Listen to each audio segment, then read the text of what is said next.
এই 14 ফেব্রুয়ারি পালন করার সবচাইতে বড় টার্গেট উলঙ্গপনা। কথা বলছেন এখন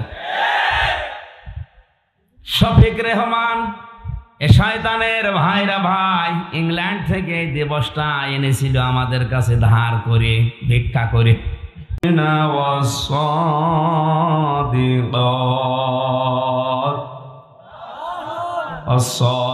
الصابرين والصابرات والخاشعين والخاشعات والمتصدقين والمتصدقات والصائمين والصائمات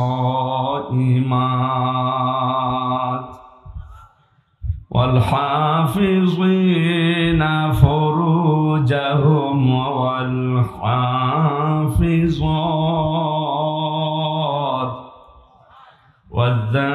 والذاكرين الله كثيرا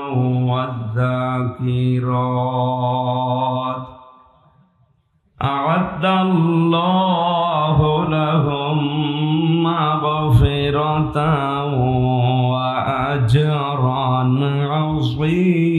عظيما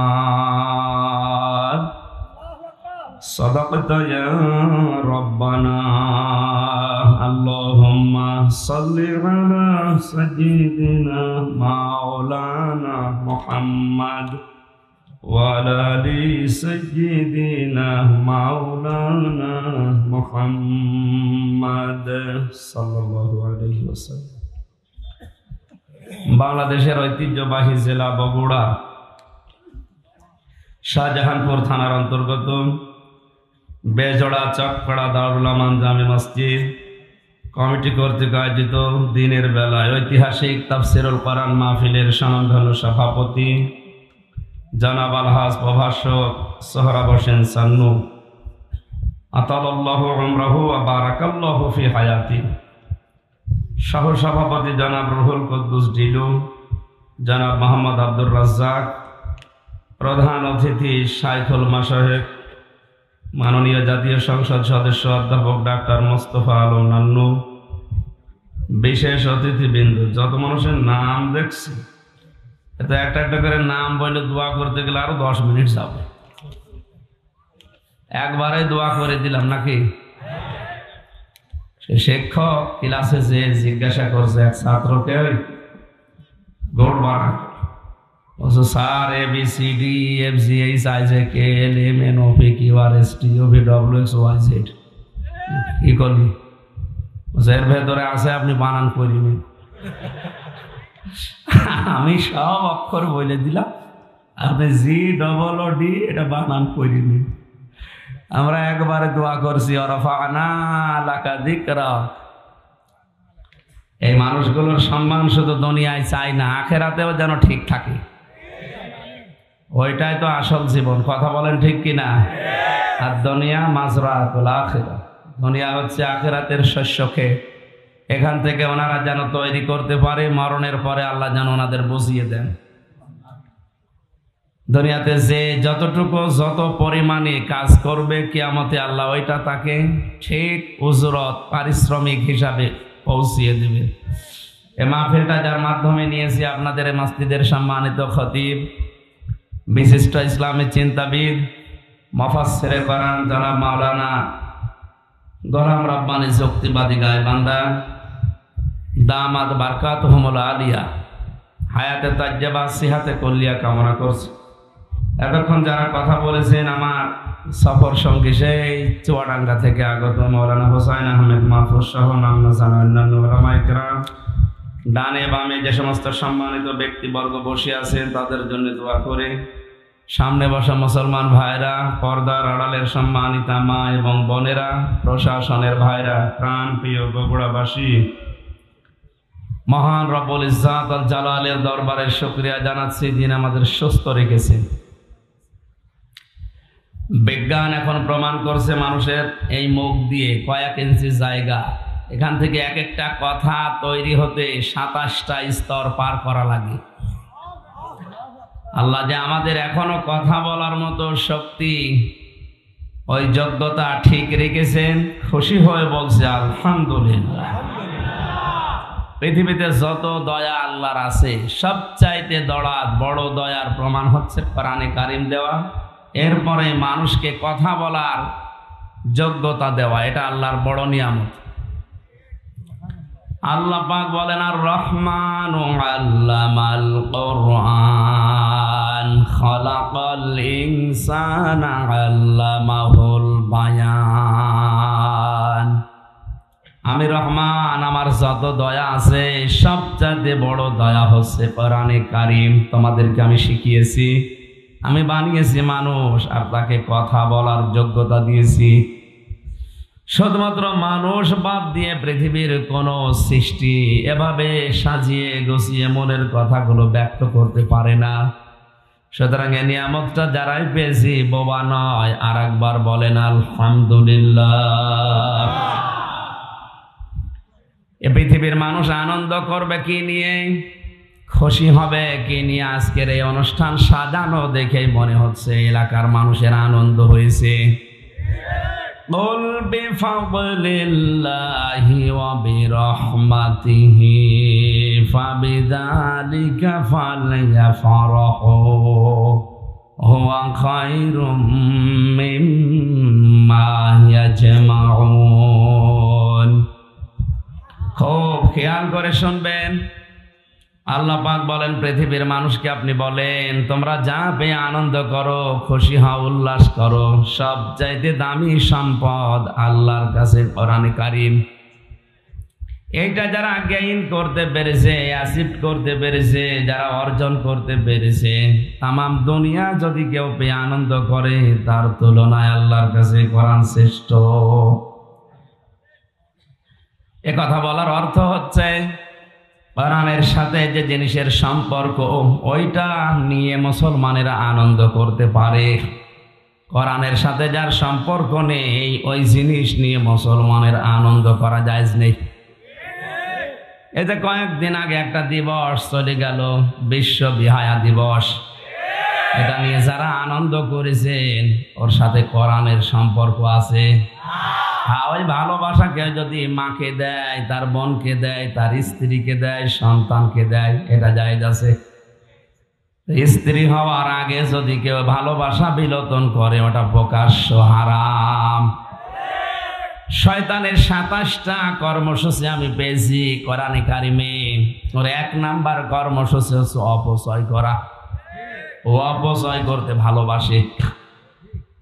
কোরআনে কারিমে আল্লাহ জানিয়েছেন ইন্নাল মুবাদ্দিরিনা কানু ইখওয়ানাশ শায়াতিন ওয়া কানাশ শাইতানু লিরাব্বিহি কাফুরা। অবশ্যই পৃথিবীতে যারা অপচয় করে এরা শয়তানের ভাই। কোরআন পড়ে আপনি কোন জায়গায় শয়তানের ভাই এই কাজ করলে কথা পাবেন না। শুধু একটাই কথা, যারা অপচয় করে তাদেরকে আল্লাহ শয়তানের ভাই বলে আখ্যা দিয়েছেন। আল্লাহ শুধু বলেই শেষ করেননি, কাজেও দেখিয়েছেন যে আমি আল্লাহ নিজেও অপচয় করি না। এই যে আশপাশে অনেকেই বিড়ি খেয়ে বেড়াচ্ছে, এটা অপচয় না? ওই যে বিড়ি যে খাচ্ছে, এদিকে আবার তাকাচ্ছে, লোটার বুদ্ধি আছে।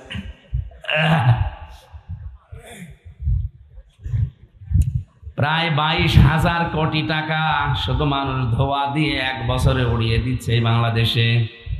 এমনি গরিব দেশ, ধার দেনা করে পদ্মা সেতু, টানেল, কত কিছু আমরা বানাচ্ছি।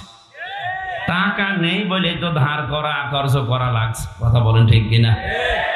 আর সেই দেশের মানুষ যদি এত টাকা ফো দিয়ে, আগুন দিয়ে উড়িয়ে দেয়, দেশ ডিজিটাল থেকে স্মার্ট হবে, তাহলে স্বপ্নই দেখে যাবেন কিয়ামতের আগে হবে না।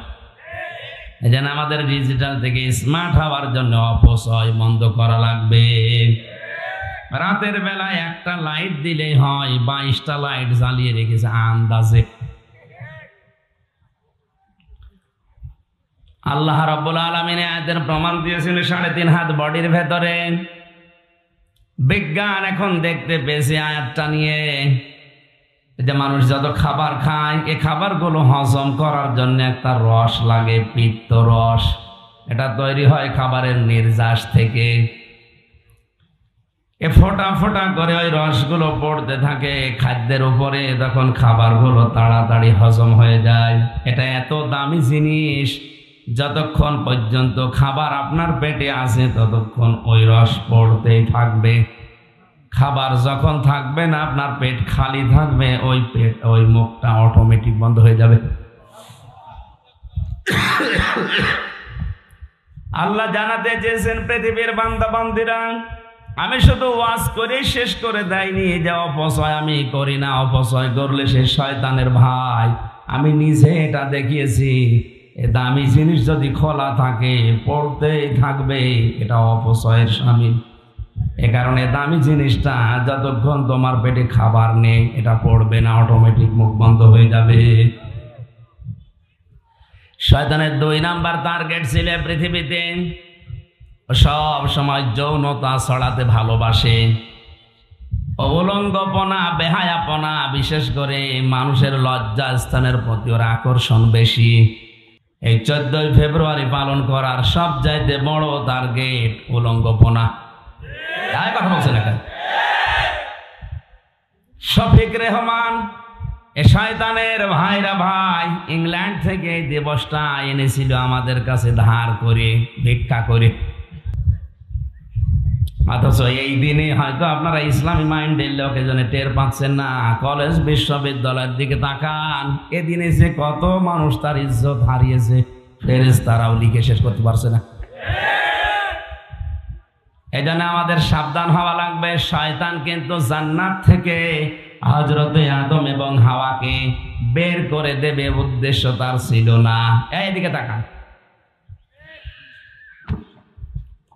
আমি যতগুলো তাফসীর পড়েছি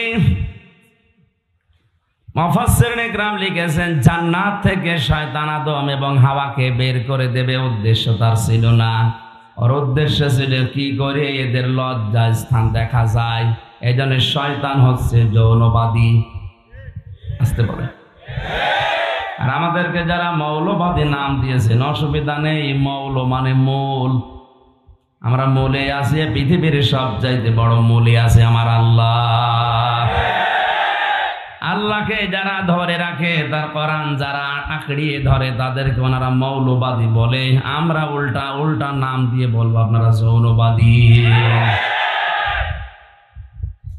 এই যে বেহায়াপনা, উলঙ্গপনা, যৌনতা ছড়াতে ভালোবাসে শয়তান। সুতরাং এই দিবসটা যারা পালন করছেন এর সাথে কোরআনের কোনো সম্পর্ক, হাদিসের সম্পর্ক আমরা পেলাম না। তাহলে ওই জিনিস নিয়ে আগামী বছর থেকে আর কোনো আনন্দ এই দেশে হবে না। যারা করবে ওরা মুসলমানের বাইরে। কথা বলে না কেন? 96% মুসলমান এই দেশে, বাকি 4% আছে অন্য জাতি। ওরা করে করুক গা। আমরা আনন্দ করব কি নিয়ে? আরো জোরে বলেন। আমাদের আনন্দের বিষয় যেহেতু কোরআনের সাথে সম্পর্ক আছে মাত্র 2টা দিবসের, ঈদুল আজহা, ঈদুল ফিতর। কিন্তু এই 2টা দিবসের শিক্ষা হচ্ছে আগে ত্যাগ, এরপরে ভোগ। আপনি ঈদুল আজহায় গরু জবাই করবেন না, আগে খেতে পারবেন না। আগে গোশত গুলো গরিব মানুষকে দিয়ে আসেন। ওরা ছেলে মেয়ে নিয়ে রান্না করে খাবে, আনন্দ করবে, খুশি হবে, ওদের হাসি দেখে আপনি খাবেন। এক কথা বলছেন। তাহলে আগে ত্যাগ, এরপরে ভোগ। ঈদুল ফিতরে সারা মাস রোজা রাখার পরে আপনি মরণের খাওয়া খাবেন, হবে না। আগে ফিতরা দেন, আগে যাকাত দেন, দান করেন, সাদকা করেন। ওই টাকা নিয়ে ওরা সেমাই কিনবে, খাবে, ওদের ছেলে মেয়েরা আনন্দ উল্লাস করবে, ওইটা দেখে আপনি আনন্দ করবেন। এই দিবসেও আগে ত্যাগ, এরপরে ভোগ। মুসলমানদের এই 2টা দিবস বাদ দিয়ে যত দিবস আমরা দেখি, কোন জায়গায় ত্যাগ নেই, আগে ভোগ এরপরে ত্যাগ। পয়লা বৈশাখের নামে যেটা চলে, কি আগে ভোগ না আগে ত্যাগ? এইটা খাবো, ওইটা খাবো, এটা নেবো, ওইটা নেবো, শুধু নতুন নতুন জিনিস নেবো আর খাবো। আন্তর্জাতিক সাম্রাজ্যবাদী যারা, এরা আজ নতুন নতুন দিবসগুলো মুসলমানদের দেশে সাপ্লাই দিয়ে এদের পকেটের টাকাগুলো খসিয়ে নেওয়ার ব্যবস্থা করছে। এজন্য কোরআনের সাথে যে দিবসের সম্পর্ক নেই, সে জন্ম দিবস হোক, মৃত্যু দিবস হোক, আর প্রত্যাবর্তন দিবস হোক, ওরা আমরা পালন করব না। কারা এটা রাজি আছেন দেখি? লিল্লাহি তাকবীর। আন্দাজে হাত তোলা না। এরপরেও যদি বাবার জন্মদিন মৃত্যুদিন পালন করেন, আপনার খবর আছে না? আন্দাজে হাত তুলে বলে ফেললেন। জন্মদিন মৃত্যুদিন হলেও তো একটা মানা যায়, কে কোন ছাতা কোন দিন কোন দেশ থেকে এসেছে তারও দিবস চলছে। এভাবে করতে করতে যদি সবই দিবস হয়ে যায়, আমরা কোন দিন কি করব বলেন? আজকের এই দিনের সাথে সম্পর্ক, এই যে সুন্দর আয়োজন, এটার সাথে সম্পর্ক কিসের? কোরআনে কারিমের আলোচনা বাদ দিয়ে যদি বলা হতো এখানে মমতাদের ড্যান্স হবে, নাচ হবে, গান হবে, আপনারা আসতেন? আসতো। ওই ক্লাস আলাদা আছে। ওখানে যায় যারা থার্ড ক্লাস মানুষ, তারা সেকেন্ড ক্লাসও না। চরিত্র বলতে যাদের সেটা ফোটাও বাকি থাকে না, তার ওরকম উলঙ্গপনা নাচ দেখতে যায়। আমাদের চরিত্র শুধু না, আমাদের সবচাইতে বড় দামি জিনিস ঈমান আছে। এজন্য কোন মুসলমান এরকম উলঙ্গপনা, বেহায়াপনা, যৌনতা ছড়ায় এরকম জায়গায় আর যেতে যাবেন? এরপরও ওয়াজ যেখানে শুনবেন ওখানে একেবারে ইঁদুরের বিষ খাওয়ার মতো ব্রেক করে ফেলবেন। আল্লাহ যেন আমাদেরকে আজকের মাহফিলটা কবুল করেন, বলেন আমিন। দরুদ আর সালাম পড়ছে আমাদের নবী মুহাম্মদ রাসূলুল্লাহ সাল্লাল্লাহু আলাইহি ওয়াসাল্লামের প্রতি। একবার দরুদ পড়লে আমরা জানি মান সাল্লা আলাইয়া ওয়াহিদান সাল্লাল্লাহু আলাইহি আশরা, মহান আল্লাহ তার দিকে 10 বার তাকিয়ে থাকে। কয়বার? এই জন্যই তো প্রথমে একবার দরুদ পড়ে নিলাম। হয়তো এই বগুড়া, নওগাঁ, রাজশাহী এলাকাতে অনেকে দরুদ এটা পড়তে চায় না। দরুদ ইব্রাহিম পড়ে, এটা উত্তম দরুদ। দরুদ পড়া যাবে না, এ ফতোয়া আপনি দিতে পারবেন না, কারণ এর ভেতরে যে কথাগুলো আছে ওইটাই মেন। আপনি এখানে বসে এক বাক্যে জবাব দিয়েছেন আল্লাহুম্মা সাল্লি আলা, হে আল্লাহ তুমি রহমত নাজিল করো আলা মুহাম্মদ, মুহাম্মদের উপরে। আল্লাহ যেন ছাত্রের মতো আমাদের জিজ্ঞাসা করছে, তোমরা যে কামনা করলে যে রহমত নাজিল করো মুহাম্মদের উপরে, কে এই লোকটা কে? আমরা যেন সবাই স্বতঃস্ফূর্ত ভাবে জবাব দিয়েছি সাইয়্যিদিনা মুহাম্মদ, আমাদের নেতা। এই কথা বলা লাগবে। আমরা কিন্তু কেউ বলি না তিনি আমাদের আবি, আমাদের বাবা, না। কেউ আমরা এই কথা বলি নাই তিনি আমাদের চাচা, তিনি আমার ভাতিজা, তিনি আমার সন্তান। এই জন্য আপনি দয়া করেন না। এক বাক্যে সবাই জবাব দিয়েছে। আপনার রাজনৈতিক ভাবে আদর্শ আপনার আলাদা থাকতেই পারে, কিয়ামতে নবীর সুপারিশ ছাড়া জান্নাত পাবেন না, এটা বিশ্বাস করেন তো? এক কথা বলা লাগবে, বিশ্বাস করেন? এই বিশ্বাসের কারণে আমরা সবাই বললাম সাইয়্যিদিনা, হে আল্লাহ তুমি রহমত নাজিল করো ওই মুহাম্মদের উপরে যিনি আমাদের নেতা। সূক্ষ্মভাবে একটা কথা বলছি, খেয়াল করেন আলেম যারা আছেন। হযরতে আদম থেকে কিয়ামত পর্যন্ত যত মানুষ আসবে, কোন মানুষকে আল্লাহ নেতা বলে ডাক দেননি। সমগ্র মুহাম্মদ রাসূলুল্লাহকে আল্লাহ নিজে বলেছেন ইয়াসিন, হে নেতা। হে কি?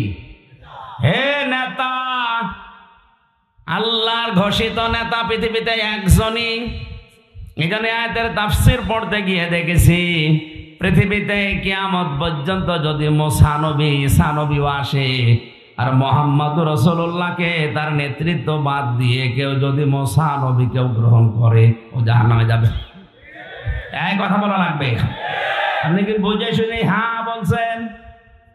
টের পাচ্ছেন ও কথার ওজন কত? মুসা নবীর মতো এত বড় পাওয়ারফুল নবী, যিনি আল্লাহর সাথে কথা বলতেন। হযরতে ঈসা, যাকে রূহুল্লাহ বলা হয়, আল্লাহর ফৎকারে দুনিয়ায় এসেছেন। এত বড় পাওয়ারফুল নবীগুলো যদি দুনিয়ায় কোনোদিন আসে, আর মুহাম্মদুর রাসূলুল্লাহর আদর্শ বাদ দিয়ে কেউ যদি ওইদিকে দৌড়ায়, আল্লাহর নবী বলেন নিশ্চিত সে জাহান্নামী। বগুড়াবাসী এখনো কি আপনার মাথা খোলে না?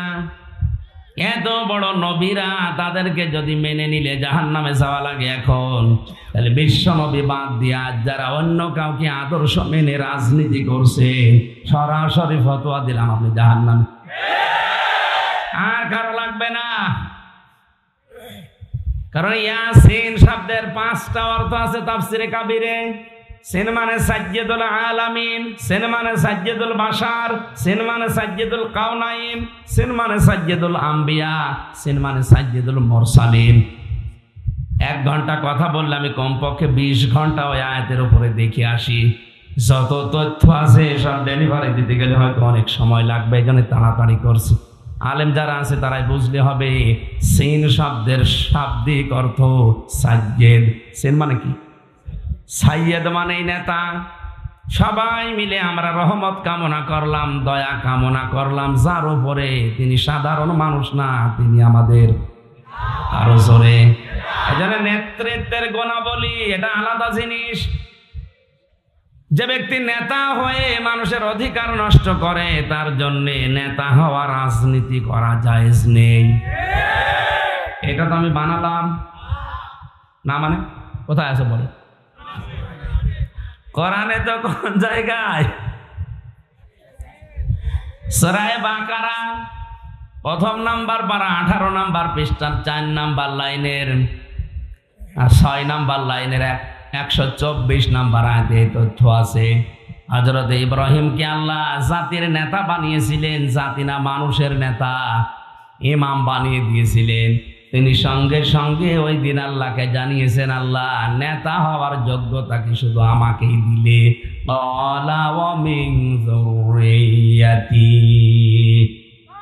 নাকি কিয়ামত পর্যন্ত আমার সন্তানাদি যারা দুনিয়ায় আসবে এরাও পাবে? আল্লাহ ওই দিন সাফ জানিয়ে দিয়েছেন, ক্বালা লা ইয়ানালু আহাদিজ যালিমিন। এই যে ইয়ানালু, এটা মুজারে, বর্তমান, ভবিষ্যৎ, প্রেজেন্ট, ফিউচার। আল্লাহ পাক বলেন, হ্যাঁ নেতৃত্ব দিতে তোমার সন্তানদের ভেতরে মানুষ পারবে, কিন্তু যারা জালেম তাদের জন্য আমার কোনো অঙ্গীকার নেই। এই আয়াত দ্বারা বোঝা যায় জালেমদের জন্য নেতা হওয়া, রাজনীতি করা হারাম। আর এখন যারা দুনিয়ায় যত বড় জালেম হয় সে তত বড় নেতা হয়।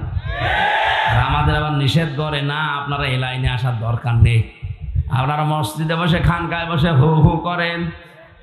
অথচ আল্লাহ আমাদেরকে পাঠিয়েছে কোথায়? এই জমিনে। কোথায়? ইন্নী জাইলুন ফিল আরদি খলিফা। অবশ্যই আমি খলিফা পাঠাতে চাই জমিনে। কোথায়? বগুড়াবাসী, আপনার মেধা যদি থাকে, আপনি যোগ্যতা থাকলে মিলান। আল্লাহ কিন্তু ইন্নী জাইলুন ফিল মাদারিসি খলিফা বলেননি যে মাদ্রাসায় খলিফা করে পাঠালাম। ইন্নী জাইলুন ফিল খানকা খলিফা, তোরে খানকায় পাঠালাম, তুই খলিফা হয়ে যা। ইন্নী জাইলুন ফিল মাসাজিদি খলিফা, মসজিদে পাঠালাম, শুধু ওখানে দায়িত্ব পালন করলে শেষ হয়ে যাবে না, আপনাকে পাঠিয়েছেন আল্লাহ জমিনে। কোন জায়গায়? আরো জোরে বলেন কোথায়?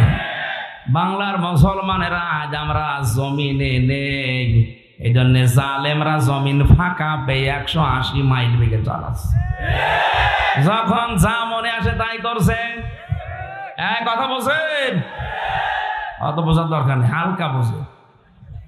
দেখেন তো আজ আমরা জমিনে নেই, জালেমরা আজ জমিনটা ফাঁকা পেয়েছে, মন মতো যা লাগে তাই করে। আমরা যেহেতু খানকায় আছি, ও খানকার খলিফা হয়ে বসে আছে। তোরে খানকার খলিফা হওয়ার জন্য কে বলেছে? তোরে বলেছে আল্লাহ জমিনের খলিফা হওয়ার জন্য। এই শব্দটাকে আজ বিকৃত করে এমন একটা অপমান জায়গায় নিয়ে গেছে, যারা চুল কেটে দেয় তাদেরকে অনেক এলাকায় খলিফা বলে। কাপড় সেলাই করে ওলাও নাকি খলিফা। এমনকি দাঁতের যারা ডাক্তার, আমি অনেক জেলায় শুনেছি ওদের ডাক্তার বলে না, বলে খলিফার কাছে যাচ্ছি। কোথায় নিয়ে গেছে শব্দগুলো? অথচ পৃথিবীর শ্রেষ্ঠ সৃষ্টি মানুষ, তারা এ জমিনের খলিফা। আরো জোরে বলেন। আল্লাহ আমাদেরকে সাইয়্যিদানা হিসাবে বিশ্ব নবীকে মানার তৌফিক দিন। 2 নম্বরে আল্লাহ বলছেন আর কি পরিচয় তার? আপনি বললেন মাওলানা। মাওলানা মানে আমির হামজা। হ্যাঁ, মাওলানা মানে গাইডলাইন দাতা, অভিভাবক, পথ প্রদর্শক। তার দেখানো পথ বাদ দিয়া যারা মাওলানা হিসাবে, অভিভাবক হিসাবে অন্য কাউকে গ্রহণ করেছে, আপনি নিশ্চিত থাকেন জাহান্নামে। আল্লাহর নবী পথ দেখিয়েছেন, লা তাত্তাখিযুল কুবুর মাসাজিদা, কবরকে মসজিদের মতো সেজদার জায়গা বানিও না। এই হাদিস তো আমি বানালাম নাকি? এই বলেন না কেন? অথচ যে দরুদ পড়ার পরে নবীরা আশিক দাবি করছে, গরম সুন্নি ঠান্ডা সুন্নি নাম দিয়েছে। তারা কবরের পাশে যে অনেকে পরীক্ষা দেবে, তাদের বলছে বাবা দোয়া করে দিন, কলম করে দিন। কোরআনে কারীম জানিয়েছে, হে নবী, সূরা ফাতিরের ভেতরে আছে, হে নবী মারা যারা গেছে ওদেরকে আপনি কিছু শোনাতে পারবেন না। যে লোকটা মারা গেল সে যত বড় আল্লাহর ওলি হোক, ও কবরে শুনতে পারে কিছু? এক কথা বলে না কেন? তা আপনি কোন নিয়তে গেলেন? এটা তো নবীর আদর্শের পথ হয়নি। সাইয়্যিদিনা মাওলানা আপনার এখনো ঠিক হলো না। তিনি যে পথ দেখিয়ে গেলেন ওই পথ বাদ দিয়ে বাঁকা পথে আপনি হাঁটতেছেন। সুতরাং কিয়ামত পর্যন্ত দরুদ পড়লে 10 বার নেকি হওয়া দূরের কথা, আপনার আরো গুনাহ হবে। কারণ আপনার মাওলানা ঠিক নেই, সাইয়্যিদিনা ঠিক নেই। এই কথা বুঝতেছে? আল্লাহ আমাদেরকে দরুদ যেটা পড়েছি প্র্যাকটিক্যাল লাইফে কাজ করার তৌফিক দিন, বলেন আমিন। কোরআনে কারীমের সূরা আহজাব 35 নম্বর আয়াতটা পড়েছি, খুব খেয়াল করে শুনেন। আজকের আলোচনার বিষয় হচ্ছে আল্লাহর ক্ষমা এবং মহান পুরস্কার আল্লাহ কাদেরকে দেবেন সেই ওয়াদা দিয়েছেন এই আয়াতে। আমরা সবাই একটা জিনিস চাই, আল্লাহর ক্ষমা। কথা বলেন না কেন? কিয়ামতের ময়দানে এর চাইতে বড় জিনিস আর নেই। আল্লাহ পাক যে বিচারের সিস্টেম বানাবেন, 3টা ধাপ করবেন। এই তাকান, আল্লাহর বিচারের সিস্টেমে ধাপ হবে কয়টা? সবাই বলেন। 3টা। অনেকে আজ বাংলাদেশের বিভিন্ন জেলায় ছড়ায় যে কিয়ামতে এক একটা পীর সাহেব, এক একটা দয়াল বাবা লক্ষ লক্ষ মুরিদ নিয়ে মিছিল সহকারে উঠবে।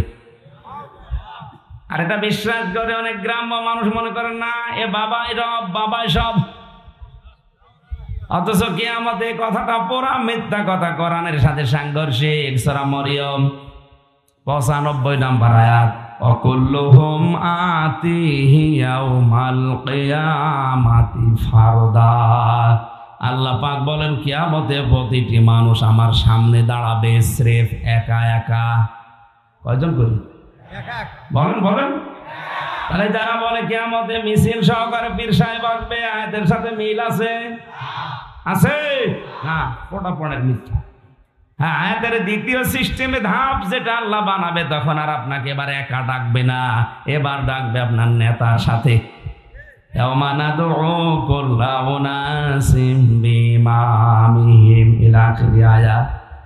সূরা বনী ইসরাঈল 82 নম্বর আয়াতের 72 নম্বর আয়াতের প্রথম অংশে আছে আল্লাহ পাক বলেন কিয়ামতের ময়দানে প্রতিটি মানুষকে আমি আল্লাহ ডাক দেব আমার কাছে বিচার করার জন্য তার নেতার সাথে। এবার আগে নেতাকে, এরপরে কর্মীকে।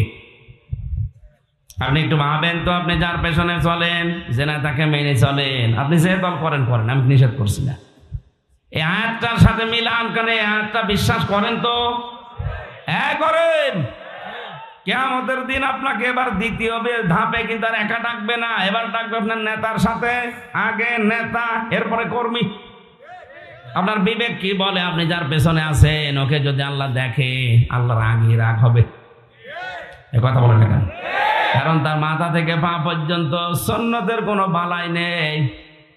আর আপনি তার পেছনে স্লোগান দিয়েছিলেন, আমার নেতার চরিত্র ফুলের মতো পবিত্র, নামাজ পড়ে না এক ওয়াক্ত। এরকম নেতার পেছনে যারা আছেন, বিবেক দিয়ে ভেবে বাড়ি যান, আমার উপর রাগ না করে।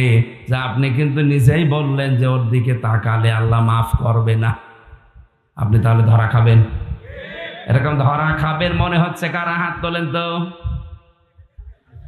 এলাকায় মনে হয় এরকম লোক নেই। আলহামদুলিল্লাহ, ভালো মানুষ। নেটা ঠিক করে ফেলেছে। এমন কোন মানুষের পেছনে স্লোগান দেওয়া যাবে না যে মানুষকে আল্লাহ কিয়ামতে দেখলে আল্লাহর আগেই রাগ হয়ে যাবে, আমার পর্যন্ত আশা লাগবে না। অনেকেই মনে মনে ভাবে আমি নামাজ পড়ি, রোজা রাখি, আমার বউ পর্দায় থাকে, আমার ব্যবসা হালাল, একটু নাই সাপোর্ট করি, এতে কি? এতে কি? এতে কি আপনি বোঝেন? সূরা আরাফ 8 নাম্বার পারার 20 নাম্বার পৃষ্ঠার 3 নাম্বার লাইনের 83 নাম্বার আয়াতটা খোলেন। ফাংজাইনাহু ওয়া আহলাহু ইল্লা মারআতা কানাত মিনাল গাবিরিন। জেলখানায় থাকতে, এটা আমার আরো পরিষ্কার হয়েছে বেশি। তাফসিরে ফি জিলালিল কোরআনের ভেতরে তথ্য আছে। আল্লাহ পাক বলেন, ফেরেশতা 2 জনকে পাঠালাম। আসরের সময় লূত নবীর কাছে এসে বলে, আল্লাহর নবী, আপনার জাতি সমকামিতায় লিপ্ত হয়েছে। পুরুষে পুরুষেরা বিয়ে করে, নারীতে নারীতে বিয়ে করে। এটা যেটা বাংলাদেশে অনেকে চালানোর জন্য বিভিন্ন কায়দায় চেষ্টা চালাচ্ছে। এই যে শরীফ থেকে শরীফার যে গল্প সেবেনে, এটা কিন্তু এই লাইনে যাচ্ছে। সকালবেলা লোকটা বলছে আমি শরীফ, বিকালে বলছে না আমার শরীফা শরীফা লাগছে। শরীফা লাগলেই তো হবে না, এতটুকু লেগে যদি থাকতো কিছুক্ষণ পরে বলবো আমি যেহেতু শরীফা তাহলে আমার মহিলা হোস্টেলে সিট দেন, আর আমি যেহেতু শরীফা আমার ভাবের কাছে থাকতে দেন। যে মহিলা হোস্টেল আপনার মেয়ে আছে, আপনার বোন আছে, আপনার ফুফু আছে, কথা বলেন। এ লোকটা যতই শরীফা দাবি করুক, মাল কি? মাল কি? যে মহিলা হোস্টেলে আপনার মেয়ে, আপনার বোন, আপনার ফুফু আছে, ও মাল যতই বলুক আমি শরীফা, অত আসল জিনিস শরীফ। ওখানে থাকলে আগামী 10 বছরে জারজ দিয়ে দেশ ভরে যাবে। আর এটা যদি একবার হাইকোর্টে কায়েম করে ফেলতে পারে, আপনি তখন কিছু বলতেও পারবেন না, বললে আপনার বিরুদ্ধে মামলা হবে। কোন দিকে যাচ্ছে এই কথাগুলো তুলে ধরলে তখন বাতিল আর রাম আর বামরা বলে এ বুঝে ফেলিস, এরা আগে আটকা। এই কারণেই তো 3 বছর আপনি আটকে রাখলেন। তাছাড়া আমি আপনার মেয়ের দিকে তাকিয়েছি, আমার জীবনে চুরির অপরাধ আছে, ডাকাতি আছে, টাকা পাচার করা আছে। আপনি নিজের বিবেক থেকে বলেন আপনি কোন অপরাধে আমাদের রাখলেন 3 বছর? বলতে গেলে মানে জানে যে বুঝে ফেলেছে, জাতিকে জানিয়ে ফেলবে, আগে ধরে রাখে। জাতি সতর্ক হও, লূত নবীর জামানায় কিন্তু এই গুনার কারণে ধ্বংস হয়েছে তারা। ফেরেশতা 2 জন এসে বলে, আল্লাহর নবী মাগরিবের আগে এখান থেকে চলে যান, গজব নাযিল হবে মাগরিবের সময়, কিন্তু সাবধান আপনার স্ত্রীকে সাথে নেবেন না। প্রশ্ন আসতে পারে, লূত নবীর স্ত্রীর চরিত্র খারাপ ছিল? না, পৃথিবীর কোন নবীর স্ত্রীদের চরিত্র খারাপ না। কোন হারাম রক্তের ভেতরে আল্লাহ নবীদের রক্ত প্রবেশ করার নাই। হ্যাঁ, তাদের চরিত্র ভালো ছিল, তারা চরিত্রহীনা ছিল না। কিন্তু লূত নবীর স্ত্রী তলে তলে এই সমকামী যারা, এই প্রকাশ্য পাপে যারা লিপ্ত, তাদেরকে নিচে নিচে সাহায্য করতো, সাপোর্ট করতো। বগুড়ার মানুষেরা একটু আপনার বিবেক কি খুলবে না? নবীর স্ত্রী সাধারণ মানুষের না, তার নিজের চরিত্র ভালো, সে চরিত্রহীনা না। শুধু চরিত্রহীনদেরকে নিচে নিচে সাপোর্ট করার কারণে আল্লাহ যদি তারে ধ্বংস করে জাহান্নামে দিয়ে দেয়, আপনি আর কোন জায়গাকে? মনে করেন আমি নামাজ পড়ি, রোজা রাখি, আমার বউ পর্দায় থাকে, আমি না একটু সাপোর্টই করি। আপনি একটু সাপোর্ট করে যদি জাহান্নামে না যান, লূত নবীর স্ত্রী জাহান্নামে যাবে কোন কারণে বলেন? সে তো আর সমকামী ছিল না, তার তো স্বামী ছিল। কথা বলুন। আমি আশা করি আপনি কথা বুঝেছেন। এরপরেও যদি না বোঝার ভান করে থাকেন, আগে দিকে আসেন, ভাই আসেন। কিয়ামতের সবচাইতে বড় জিনিস যেটা আল্লাহর মাগফিরাত, আল্লাহর ক্ষমা। এজন্য সব সময় মানুষের আমল হওয়া দরকার ইস্তেগফার আর ক্ষমা চাওয়া, আল্লাহর কাছে তওবা করা। এখানে একটা পয়েন্ট বলছি, অনেকে জানেন কি জানেন না জানি না, ইস্তেগফার আর তাওবা এটা কিন্তু এক জিনিস না। এর দুইটা শব্দের মাদ্দাও এক না। ইস্তেগফারের আসল শব্দ গফারা। আপনি এটা সব সময় করতে পারেন, যখন তখন বলেন আল্লাহুম্মা গফিরলি আস্তাগফিরুল্লাহ, আল্লাহুম্মা গফিরলি আস্তাগফিরুল্লাহ, সব সময় বলেন, আপনাকে মাফ করবে আল্লাহ। দ্বিতীয় নম্বর যেটা তাওবা, এটা কিন্তু সহজ জিনিস না যত সহজে শোনা যাচ্ছে। কেউ যদি তাওবা করে তার তিনটা শর্ত মানা লাগবে। কয়টা? ওয়ানিবু ইলা রাব্বিকুম ওয়া আসলিমু লাহু মিন ক্বাবলি আইয়াতিয়াকুমুল আযাবু সুম্মা লা তুনসারুন। সূরা জুমারের ভেতরে আছে আল্লাহ পাক বলেন, এক নাম্বারে সে আল্লাহর দিকে ফিরে আসবে, দুই নাম্বারে আল্লাহর বিধানের সামনে আত্মসমর্পণ করবে, তিন নাম্বারে দুটি কাজ করবে ওই সময় যখন তারে আর সাহায্য করা হবে না। তার মানে মরণের সময়। কোন সময়? মরণের আগে আপনাকে কাজ করা লাগবে। এখন মরণ আসবে তো 71 সালে, কখন? যখন তখন আমি বসে আছি, উঠতে পারবো সে গ্যারান্টিও নেই, মরে যেতে পারি। সুতরাং তাওবা যদি কেউ করে, এখন আর আস্তাগফিরুল্লাহ আল্লাহুম্মা গফিরলি না, তাওবা এখনই করা লাগবে। এক কথা বলেন। আল্লাহর কাছে কেউ যদি তাওবা সত্যিই করতে পারে আর ওই কাজ যদি আর রিপিট না করে, সকালে জেনা করে এসেছে, এসে বলছে আস্তাগফিরুল্লাহ রব্বি মিন কুল্লি যামবিন, আমি আর করব না, বিকালে আবার সুযোগ বের বলছে পরে আবার তওবা করে নেব, এটাই আর কি মারা হবে? এটা কি? কারণ তাওবা জিনিসটা কি? কেউ যদি তাওবা করে ওর পেছনের অপরাধ আল্লাহ মাফ করে দেয় না, ওই জায়গাটা মাফ করে দেওয়ার পরে ফাঁকা জায়গা নেকি দিয়ে ভরাট করে দেয়। সূরা ফুরকানের ভেতরে তথ্যটা আছে, ইল্লাল্লাযীনা তাবু ইল্লাল্লাযীনা আমানু ওয়া আমিলুস সালিহাত ইলা আখিরি আয়াত। আমার মূল বিষয় ছিল এখানে এইটা, কোন মানুষ যদি আল্লাহর মাগফিরাত পেয়ে যায় ও যেন সব পেয়ে গেছে। কিয়ামতের দ্বিতীয় ব্যবস্থা হবে, কিয়ামতের যে সিস্টেমগুলো আল্লাহ একা ডাকবে, দ্বিতীয় নেতা সহ 3 নম্বরে সবাইকে মিলে এবার এক জায়গায় হাজির করবে। ওঠ, প্রত্যেকটি মানুষকে সামনে দাঁড় করিয়ে বলবে, বল 5টা প্রশ্ন তোরে জিজ্ঞাসা করব। বগুড়াবাসী এটা আমাদের আগের থেকে তৈরি করে নিয়ে যাওয়া লাগবে। আল্লাহর বিচার ব্যবস্থায় কোনো অবিচার আপনি পাবেন না। আল্লাহর বিচার ব্যবস্থায় ন্যায় বিচার করলে কেউ বাঁচবে না। আমি আবার বলছি, আল্লাহর বিচার ব্যবস্থায় আল্লাহ অবিচার, জবাব দেন, ন্যায় বিচার করলে কেউ বাঁচবে না, প্রত্যেকেই ধরা খাবে। কেমন হয়ে গেল? উনি অবিচারও করেন না, ন্যায় বিচার করলেও কেউ বাঁচবো না, তাই করবেন কি? একটা পদ্ধতি আছে, আল্লাহ যদি কাউকে মাফ করে দেয়, এইটা আসল পদ্ধতি। এই জন্য কাবা শরীফ যারা তাওয়াফ করে 6ষ্ঠ চক্করে আল্লাহকে বলা লাগে, আল্লাহুম্মা ইন্না আলাইয়া হুকুকান ফিমা বাইনি ওয়া বাইনিকা। হে আল্লাহ, তোমার ঘর কাবায় এসেছি, তুমি আমাকে বান্দা হিসাবে অনেক কিছু দিয়েছো, তুমি যে আমার রব এই হিসাবে আমি কিছু দিতে পারিনি।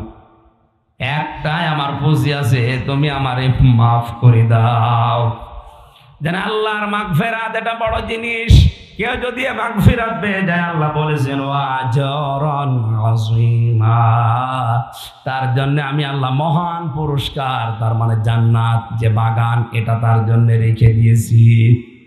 তাহলে আল্লাহর মাগফিরাত আর আল্লাহর বড় নিয়ামত যেটা আজর জান্নাত, এটা পাওয়ার জন্য 10 প্রকার মানুষের নাম আয়াতে আছে। সূরা আহজাব 35 নম্বর আয়াত। দেখেন তো আমরা 10 প্রকারের কোন প্রকারে আছি কিনা, না শেষ করে দেব? থাকবেন? ইন্নাল মুসলিমিনা ওয়াল মুসলিমাত, অবশ্যই মুসলমান পুরুষ এবং মুসলমান নারী যারা, তাদের জন্য ক্ষমা এবং তাদের জন্য জান্নাত। বলেন সুবহানাল্লাহ। এই পৃথিবীর 850 কোটি মানুষ, এখন মাত্র 172 কোটি আমরা মুসলিম। আমরা এই আয়াতের ভেতরে আছি। হ্যাঁ, কম বেশি আমল থাকতে পারে, কিন্তু আমার পরিচয় আমি। আরো জোরে বলেন। এটা যে কত বড় নিয়ামত আপনি এখন টের পাচ্ছেন না, কারণ এই নামটা আল্লাহ নিজে সরাসরি দিয়েছেন।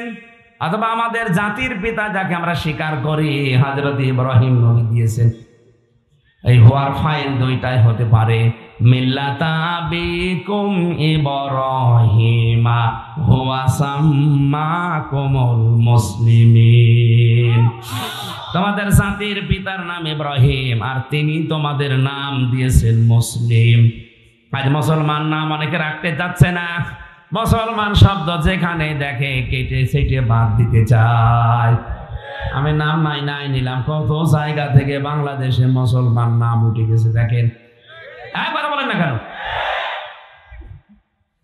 বিশ্ববিদ্যালয়ের মনোগ্রাম গুলোতে আগে কোরআনের আয়াত লেখা থাকতো, নবীর হাদিস লেখা থাকতো। খায়রুকুম মান তাআল্লামাল কুরআন ওয়া আল্লামা, ইন্নাদ দীনা ইনদাল্লাহিল ইসলাম, ইকরা বিইসমি রাব্বিকাল্লাযী খালাক, বিসমিল্লাহির রহমানির রহিম। অথচ এইগুলো এখন বাদ দিয়ে এই জায়গাগুলোতে এমন কিছু দিয়েছে যেটা মুখে বলাও কষ্টকর। আরে ভাই, আমরা তো অন্য জাতি না, আমরা তো খ্রিস্টান না, আমরা তো ইহুদি না, আমরা তো মুশরিক না, আমরা তো বৌদ্ধ না, আমরা কি? হ্যাঁ বলেন। আল্লাহর ক্ষমা যদি কেউ পেতে চায় তাকে মুসলমান হওয়া লাগবে। এখন মুসলমান কাকে বলে?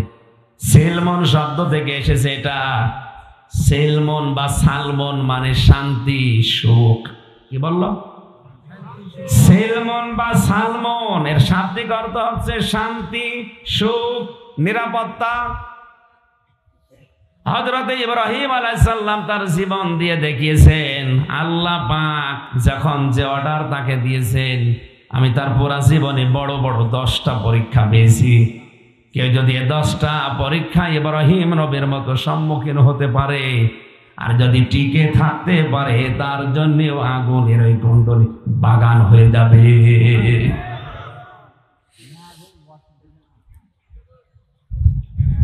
শেষ করে যে মনে হচ্ছে মানুষের এখন তাড়া আছে। না না, মানে আমি তো কেবল শুরু করলাম। 10টা এক একটা যদি 20 মিনিট করে হয় কত সময় লাগবে?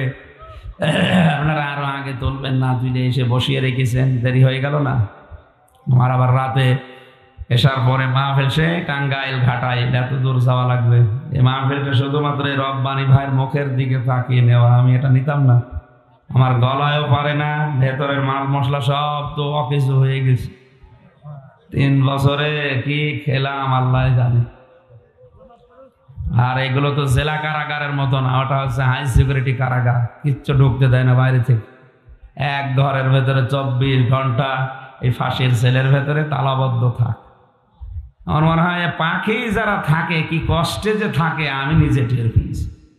ওইভাবে যদি কেউ 10 বছর থাকে আর যোগাযোগ যদি বাইরের বিচ্ছিন্ন হয়ে যায়, ও অটোমেটিক পাগল হয়ে যায়। অথচ কোরআনের পাখি এভাবে 13টা বছর কাটিয়ে দেয়। এখন ইসলামী আন্দোলন যারা করে, কত মানুষ এভাবে, কেউ 22 বছর, কেউ 25 বছর। আলজেরিয়ার কারিগরে আব্বাস মাদানাস 32 বছর জেলে। আর এখন অনেক মানুষ এসব নেই, ও এখন হো হো নিয়ে আসে, ও মুসলমান, ওইটাও মুসলমান। আমি যে তাফসীরের রেফারেন্স গুলো দিচ্ছি, এটা কারাগারে বসে লেখা সাইয়েদ কুতুবের। তারা কারাগারে বসে তাফসীর লেখে, আরে খানকায় বসে শুধু পেট মোটা করছে। ইন্নাল মুসলিমিনা ওয়াল মুসলিমাত, নারী হোক পুরুষ হোক, মুসলমান ওইটা যে আল্লাহর বিধান জানার পরে আর কোনো প্রশ্ন করে না। এটাতে প্রশ্ন করে না, তার প্রমাণের পরের আয়াত 36 নম্বর আয়াতে আছে। সম্মানিত ভাইরা, না কোনো ব্যাখ্যা করা ঠিক হবে না, আজান হচ্ছে আর আমার চলে যাওয়া লাগবে। 4টা পর্যন্ত সময় নিয়েছিলাম, 4:30 পার হয়ে গেছে। এ পর্যন্ত দেখে নিয়েন, পরবর্তীতে কোনো জায়গায় আসলে রাতের বেলা মাহফিল নেবেন।